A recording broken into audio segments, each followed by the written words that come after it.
if f function is given by this ratio, find f prime t. So we need to find the derivative here.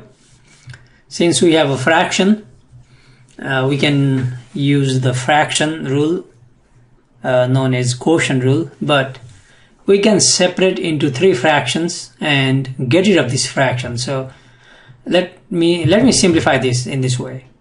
So this function is same as t square over root t minus 3t over root t plus 1 over root t. Okay, so root t means t raised to 1/2. Here we got t square, and we know that when we have x raised to a over x raised to b, then we can have same base x and move up, so a minus b. So in this case 2, this is 1/2, 2, when we move 2 minus 1/2, so t raised to 2 minus 1/2 is 3/2.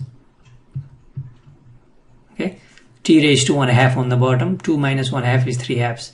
Minus, similarly here t means t raised to 1, so 3 t1 here is 1/2, so 1 minus 1/2 is just 1/2 plus there is no t on the top, t raised to 1/2 on the bottom, move up, t raised to negative 1/2, 1 does not count. So we just rewrote the function.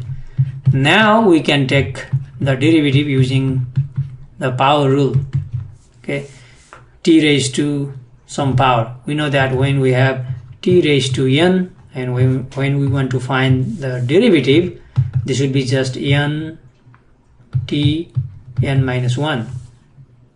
So 3/2 t 3/2 minus 1, which is 1/2, minus 3 times same thing, t raised to 1/2, like t raised to n, so 1/2 to the front, 3 times 1/2, 1/2 t 1/2 minus 1, negative 1/2. Okay, then the last term is plus t raised to n, again bring to the front, n t n minus 1, negative 1/2 minus 1. That's negative 3/2 by the way. So let me simplify and write down the final answer. This is 3/2, t raised to 1/2 is root t, or you can write root t, that's on the top by the way, minus this is 3/2, t raised to negative 1/2 we can put on the bottom to get rid of this negative, so t raised to 1/2 on the bottom, which is root t, plus minus minus 1 over, this is t raised to negative 3/2, that's the negative, put on the bottom, 2 is already on the bottom, t raised to 3/2, final. This is the derivative of the given function.